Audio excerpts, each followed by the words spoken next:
Okay see there are different methods. पहला method मैं बोलता हूँ, फर्स्ट मेथड। बहुत मेथड होते हैं। आप बताओ मुझे, वेलोसिटी दी हुई आपको i + 4j, what is formula for velocity? Displacement by time. इसमें कोई डाउट है? नहीं। नहीं। तो t into velocity, velocity is I plus 3j। Displacement final position क्या है? फाइनल पोजीशन पता है क्या आपको? नहीं, वही तो ढूंढना है। क्या ढूंढना? y कोऑर्डिनेट तो पता है ना, x कोऑर्डिनेट का पता नहीं। तो xi plus 16j, can I right like this final position? Yes sir. Okay, what is initial position?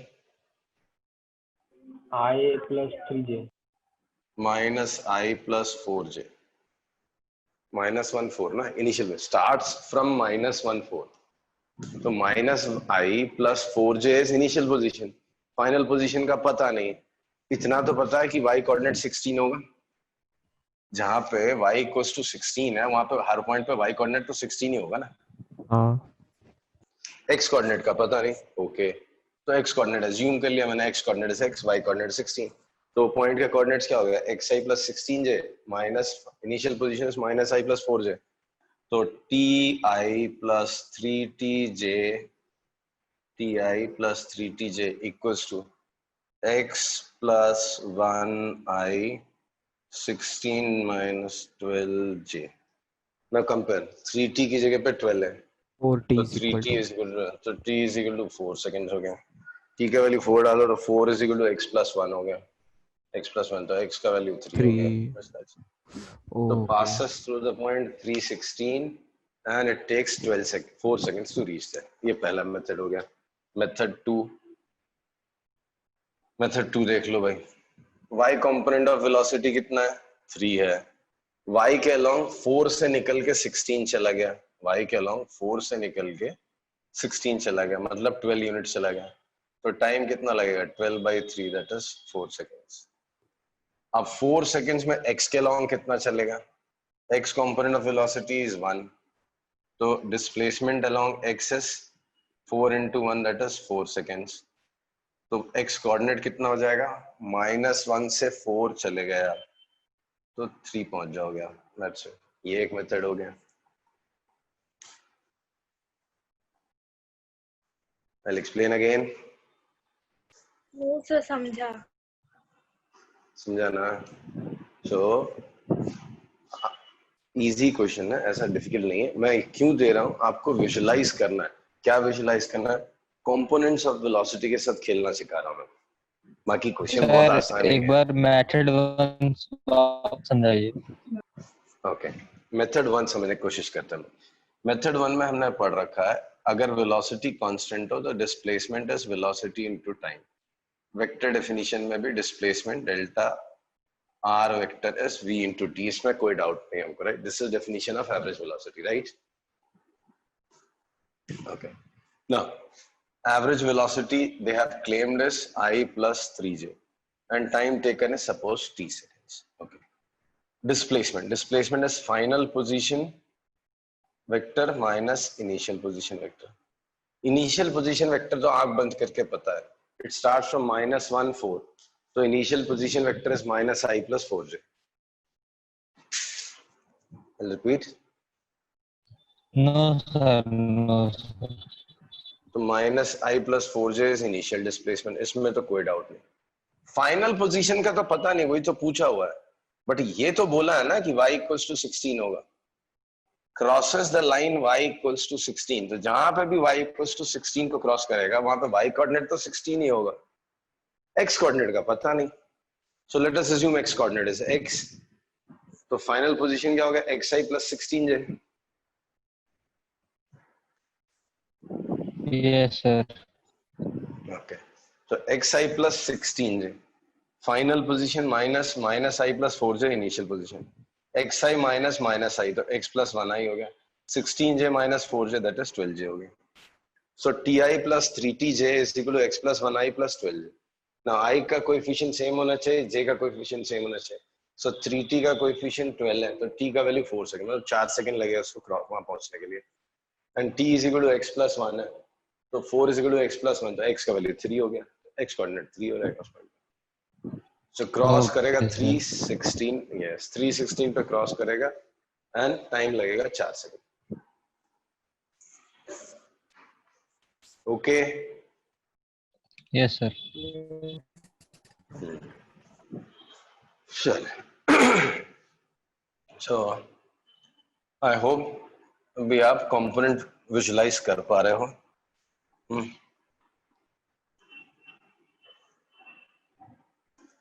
अब चलते हैं हम चेंज इन वेलोसिटी पे. Next topic is change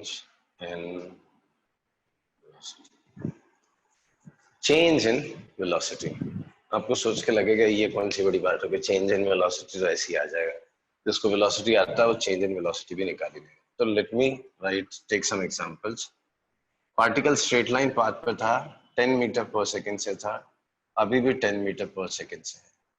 particle straight line path पे था, 10 मीटर पर सेकंड पे है, बाद में 15 मीटर पर सेकंड पे है. पार्टिकल स्ट्रेट लाइन पाथ पे था, 10 मीटर पर सेकंड है और 5 मीटर पर सेकंड है. Particle curved path circular track पे था, यहाँ पे 10 मीटर पर सेकंड है और यहाँ पे भी 10 मीटर पर सेकंड है. राइट, सर्कुलर ट्रैक पे ही है, यहाँ पे 10 मीटर पर सेकंड है, यहाँ पे 15 मीटर पर सेकंड है. ये राइट है guys. ठीक है. So I have drawn 5 cases. In these 5 cases you have to tell me whether the speed has changed or not. फिर आपको बताना है whether velocity has changed or not. So tell me what is change in speed. मतलब speed change हुआ है क्या? Change in speed is 0 or non-zero. A change in velocity in the 5 cases. इसमें speed change हुआ है first case में? नहीं. नहीं चेंज हुआ. वेलोसिटी चेंज हुआ है इन दिस केस? नहीं. वेलोसिटी भी चेंज नहीं हुआ. सेकंड केस स्पीड चेंज हुआ है? Yes, sir. हाँ सर. यस. वेलोसिटी चेंज हुआ है? No, sir. यस चेंज हुआ है. Speed is magnitude of velocity at any instant. तो इफ स्पीड हैज चेंज्ड तो वेलोसिटी तो चेंज होगी in terms of magnitude. Direction change नहीं हुआ ना, वेलोसिटी चेंज होने डायरेक्शन की भी तो जरूरत है. हाँ agree. But are these two vectors equal? ये दोनों वेक्टर्स इक्वल है क्या? When do we say the two vectors are equal? No. दो वेक्टर्स इक्वल कब होते हैं? Same magnitude same direction. तो मैग्नीट्यूड तो बदल गया ना, तो वेलोसिटी तो बदल ही गया. Okay, sir. हाँ. In this case, speed has changed. Yes, sir. Velocity. Yes, sir. Yes. In this case, speed has changed. No, sir. No. Velocity. Yes, sir. Yes, sir. Velocity has changed. Why? Direction बदल गया. So velocity has changed. Right? Now, next one. In this case, The speed and Speed has- velocity both just change. Also velocity. अब बताओ, what is change in speed in this case? What is change in the speed in this case? The speed change, the change in speed is 0. Change in speed is in this case is +5. Change in this case is -5. Change in speed is 0. Change in speed is +5. अब बताओ, what is change in velocity in this case? 0. First case में 0 because velocity has not changed. What is change in velocity in this case? 5. 5 to right, 5 to right or 5 to left. Velocity is a vector quantity. So change in velocity will also be a vector quantity. So you have to answer in terms of magnitude as well as direction. So 5 to right or 5 to left. To right. Answer is 5 to right. So change in velocity is 5 meter per second to right. ये बहुत लोगों को समझ में नहीं आया होगा. ठीक है, कोई बात नहीं. इसीलिए तो I और J बनाया. जैसे ही I और J आप यूज करोगे आपको सब दिखने लगेगा. Let us assume this direction to be x-axis and this to be y-axis. Can you read this in terms of I and j? 10 meter per second towards right. तो उसको क्या read करोगे आप? 10 I cap. Yes. 10 I. 15 to right. उसको क्या read करोगे आप? 15 I cap. 15 I. तो 15 I minus 10 I वो कितना हो गया? 5 I cap. Plus 5 I. तो plus 5 I तो इधर ही होता है ना. तो change in velocity is 5 units to right. Okay. In this case, change in velocity कितना है? -5. Minus Minus 5 5 मतलब I 5 cap. towards left. Correct. Minus 5 I Minus cap 5 बोल I दो. cap. Correct. और 5 towards left बोल दो वो भी चल जाएगा. अब आ गए हम लोग मेन पॉइंट पे. इस केस में चेंज इन वेलोसिटी कितना है? What is change in velocity in this case? 10 minus 10 j cap. -10 j cap. गलत. minus 10 j cap तो फाइनल वेलोसिटी है. मैं तो चेंज इन वेलोसिटी पूछ रहा हूँ आपसे. Minus 5 I cap.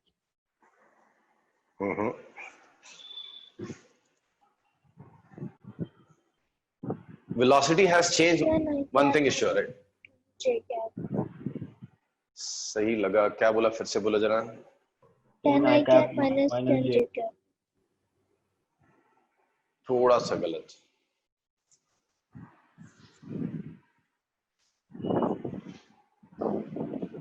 Ten I बोला था ना. 10 I minus 10 j. Yes, sir. minus 10 I Minus 10 I minus 10 j cap. 10 j. Answer is 10 root 2 in this direction 45 degree. ये आंसर. So सबसे पहले तो मैं बताऊं, most of the students think कि इसमें change in velocity 0 है. जब तक आप I और J में नहीं सोचोगे ना तो आपको भी लगेगा कि क्या है इसमें change in velocity क्या 10 ही तो है. अब इसमें change क्या हुआ? But no, change आया है. और ये आपने ही बोला है. You yourself said, sir, velocity has changed. तो velocity has changed. तो change in velocity 0 नहीं हो सकता. Many students at first say कि velocity में change हुआ है, but change in velocity is 0. तो इतना आप लोगों में से चलो किसी ने नहीं बोला कि change in velocity is 0. All of you realize कि नहीं, velocity has changed, right? सबने सोचा ना? या किसी को लग रहा है कि velocity में change नहीं आया? सर नहीं, वेलोसिटी चेंज हुआ है. Okay, velocity change हुआ है तो change in velocity cannot be 0. Change in speed जरूर 0 होगा. Change in velocity cannot be 0, right? तो अब कैसे सोचेंगे हम लोग change in velocity निकालो कैसे? तो change in velocity is a vector quantity. Why? Difference of two vectors is a vector quantity. So Vf minus Vi. Final velocity vector minus initial velocity vector is what you have to do, right? What you have to do is final velocity vector minus initial velocity vector. Vf minus Vi. True? Hello? Yes. So Vf minus Vi is what we have to do. तो final velocity आपको दिख रही है? हाँ दिख रही है. ये है फाइनल वेलोसिटी 10 डाउनवर्ड्स. Vi इधर है बट मुझे माइनस Vi चाहिए तो उल्टा कर दो. ये है माइनस Vi और ये है Vf. ये है Vf माइनस Vi. ये 10 तो ये 10 रूट 2. तो 10 root 2 in this direction. Am I clear? तो हमने एडिशन लगाया ना, वेक्टर लॉज ऑफ एडिशन. हाँ तो सब्ट्रैक्शन और एडिशन सेम ही होता है ना. डायरेक्शन उल्टा करके आप ऐड कर दो. Vi इधर था ना, दिस वाज Vi. उल्टा कर दो माइनस Vi. तो माइनस Vi इधर है, Vf इधर. Yes okay sir. ठीक, ये एक मेथड हो गया. बट एज यूजुअल I और J हमेशा काम आसान कर देता है हमारा. चलो तो I और J से करके देखते हैं. What is final velocity vector? Final velocity vector is minus 10j. What is initial velocity vector? 10I. Change in velocity तो पूछा है. So Vf minus Vi is 10 minus 10j minus 10I. ये answer हो गया. अब कोई पूछेगा मैग्नीट्यूड बताओ, तो magnitude is root of 10 square plus 10 square, that is 210 root 2, 10 root 2 है। डायरेक्शन x कंपोनेंट भी नेगेटिव, y भी नेगेटिव, मतलब इस डायरेक्शन, तो 45 डिग्री बनाता है इस डायरेक्शन। Okay I sir. और जे के टर्म्स में कोई भी क्वेश्चन बहुत आसान हो जाता है। अगर आपको आई और जे सोचना आता है तो क्वेश्चंस बहुत आसान हो जाते हैं, राइट। इनफैक्ट इंजीनियरिंग में हायर सिलेबस में लोग आई और जे बहुत यूज करते हैं, क्योंकि क्वेश्चंस जब बहुत कॉम्प्लिकेटेड होते हैं तो आई और जे के टर्म्स में सोचना आसान हो जाता है, राइट। तो एक्चुअल में वेलोसिटी वेक्टर का सब्ट्रैक्शन ट्रायंगल ऑफ एडिशन से प्रॉब्लम हो रही थी, तो आपने ही आंसर दिया -10i -10j। कैसे किया? आपने फाइनल वेलोसिटी वेक्टर लिख लिया -10j, you wrote initial velocity vector as 10i, then change in velocity is -10j -10i, that is -10i -10j, that's it. Now if you have to find magnitude of change in velocity, so root of 10 square plus 10 square, that is 10 root 2, and direction is this 45 degree this way. All right, okay. Now last case, इसमें change in velocity कितना है? What is change in velocity in this case?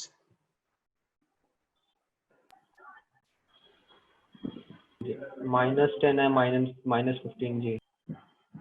-10i -15j। अगर आपने direct subtraction किया तो this is final velocity and this is initial, this is 15, this is 10, this is change in velocity.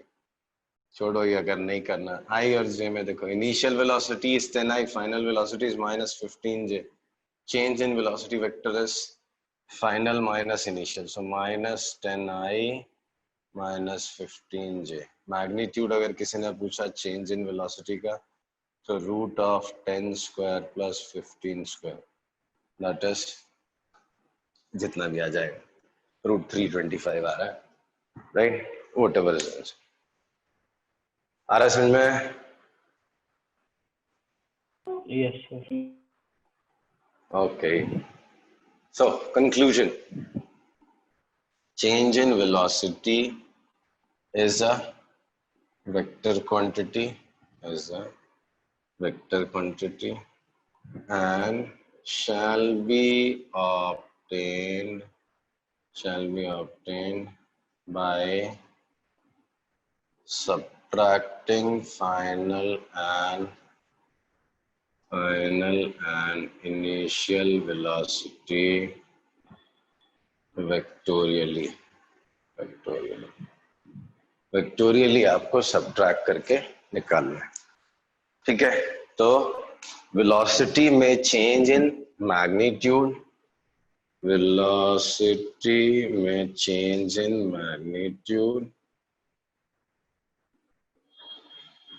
और it में change in direction, और में change in both,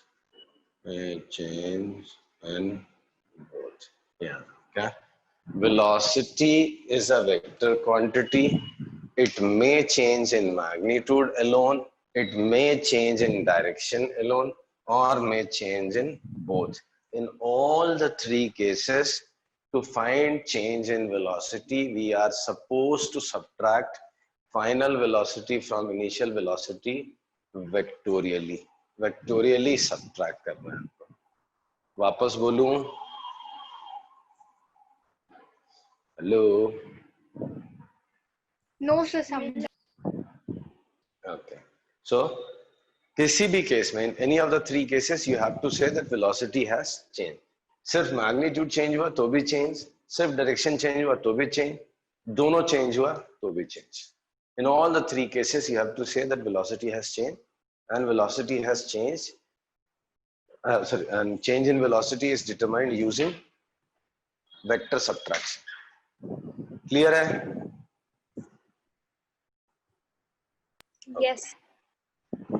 ना, एक बार आपने वेलोसिटी समझ लिया, चेंज इन वेलोसिटी समझ लिया, now you are ready for discussing acceleration. So the last quantity to be discussed in this chapter is acceleration. फिर सम्स चालू हो जाएंगे आपके स्पेशल टाइप के। acceleration. So acceleration once again is what? Rate of change of velocity with respect to Time. time, right? Motion की starting होती है position समझने से. जब पोजीशन चेंज होता है तो मुझे डिस्टेंस और डिस्प्लेसमेंट का आइडिया लगता है. किस रेट से चेंज होता है उससे मुझे वेलोसिटी और स्पीड का आइडिया लगता है. वेलोसिटी भी बदलती है, स्पीड भी बदलती है. किस रेट से वेलोसिटी और स्पीड बदलते हैं उससे मुझे एक्सेलरेशन का आइडिया, राइट? सो एक्सेलरेशन की डेफिनेशन ही बड़ी सिंपल है अगर देखा जाए तो acceleration is defined as rate of change of velocity with respect to time. Right? Acceleration is defined as rate of change of velocity with respect to time. So, अगर time interval finite लिया है तो you will get acceleration as average acceleration. And if time interval is infinitesimally small, so again you will get instantaneous acceleration. तो acceleration भी average होता है, मतलब interval के लिए finite interval के define होता है और instant के लिए define होता है. तो average acceleration कैसे define करते हैं हम लोग? Average acceleration. So average acceleration कैसे define करेंगे? तो average acceleration के लिए if in time interval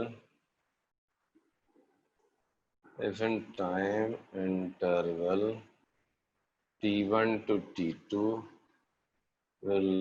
velocity changes from v1 vector to v2 vector, then average acceleration is given by A average is V2 minus V1 upon T2 minus T1. So average acceleration is V2 minus V1 upon T2 minus T1. I'll repeat. Average acceleration कैसे निकालते हैं? Change in velocity upon time taken. मतलब final velocity minus initial velocity upon time interval. So v2 minus v1 upon t2 minus t1. Is it okay?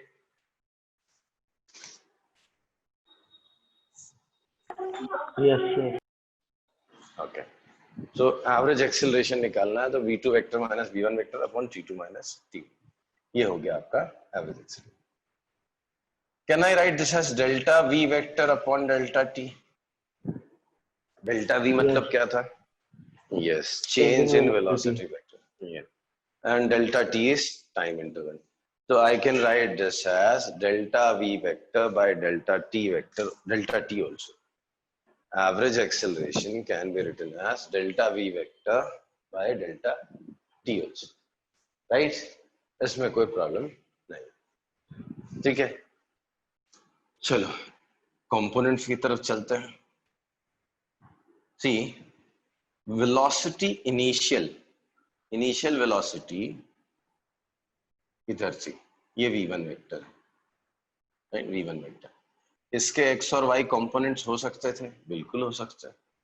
ये है आपका v2 vector, इसके भी x और y कंपोनेंट हो सकते हैं. तो v1 वेक्टर को can I right as v1 का x कंपोनेंट प्लस v1 का y component into. Can I right it this way? v1xi plus v1yj. Yes, sir. Yes. v2 vector, can I express it this way? v2 vector is v2xi plus v2yj. Yes, sir. Yes, sir. Right. Let us put it in the first expression. Average acceleration की जगह डाल के देखते हैं क्या नया expression दिखाई देता है आपको.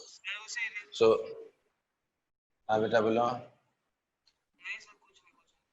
v1x minus v2x v2xi plus v2yj minus v1xi plus v1yj upon t2 minus t1. So i के टर्म्स को लिखा मैंने v2x minus v1x upon t2 minus t1. So I plus v2y minus v1y upon t2 minus t1 integer. इसको क्या read करूं मैं? What should I read this one? I'll read this as rate of change of x component of velocity with respect to time. देखो ना, ये क्या है? Change in x component of velocity. No? ये क्या हो गया? Change in x component. पहले x component v1x था, बाद में x component कितना हो गया? v2x.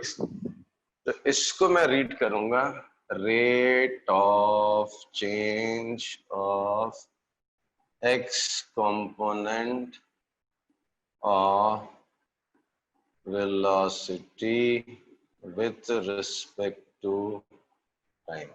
Yeah, v2x minus v1x upon t2 minus t1 is rate of change of x component of velocity with respect to time.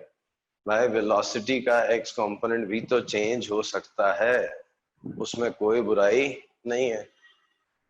नहीं हो सकता? मैं इधर जा रहा था, घूमते घूमते इधर जा रहा है, तो x कंपोनेंट में कभी तो डायरेक्शन भी चेंज हो सकता है, मैग्नीट्यूड भी चेंज हो सकता है. नहीं आ रही. किसके जैसे क्या बना है? किसकी बात कर रहा है फिगर में? हाँ सर, उसमें ब्रांचेस जैसा क्या बना है? जी, ये वेलोसिटी इस पॉइंट पे, वेलोसिटी किसी पॉइंट पे कैसे होती थी? टेंजेंशियल. तो यहाँ पे एक टेंजेंट बना है, ये हो गया वेलोसिटी. इसके दो कंपोनेंट है, ये और ये. तो ये इसका x कंपोनेंट है, ये y कंपोनेंट है. इसको मैं v1 और इसको v1y, तो v2x और ये v2y हो गया. समझा? Okay. So v2x minus v1x upon t2 minus t1. Can I claim it to be rate of change of x component of velocity with respect to time? ऐसा बोल सकता हूँ मैं इसको? बिल्कुल बोल सकता हूँ. क्यों? x component velocity का change हुआ. पहले v1 था, बाद में v1x था, बाद में v2x हो गया. तो v2x minus v1x is change in x component upon time taken. So I can read it as rate of change of x component of velocity with respect to time. And इसी को मैं बोलूंगा x component of acceleration and is known as, ये सब छोटे छोटे words statements आपको कहीं ना कहीं समझ में काम आएंगे. and is known as x component of acceleration. तो इसको मैं ax से डिनोट करूंगा. ax is v2x minus v1x upon t2 minus t1. इसी को delta vx upon delta t भी बोलते हैं. ठीक है? सो v2, ये बहुत सारे टेक्स्ट बुक में नोटेशंस मिलेंगे, आप देख के डर जाओगे क्या लिखा हुआ, इन सब का क्या मतलब है. तो कोई बहुत बड़ी चीजें नहीं, इसीलिए मैं आपको एक एक टर्म जो बुक्स में मिलेगा ना आपको एक्सप्लेन कर रहा हूँ. So we'll see a quantity v2x minus v1x upon t2 minus t1. तो ये change in x component per unit time है. The rate of change of x component of velocity with respect to time and is also known as x component of acceleration. So ax is v2x minus v1x upon t2 minus t1. This is also read as delta vx upon delta t. Okay, clear? On the same lines, ये quantity है, ये quantity को क्या बोलोगे आप? This quantity rate of change delta v delta vy delta vy upon delta, that is rate of change of y minus v1y upon t2 minus n. Rate of change of y component of velocity with respect to time. Yeah? Rate of change of y component of velocity with respect to time. और इसी को मैं also read as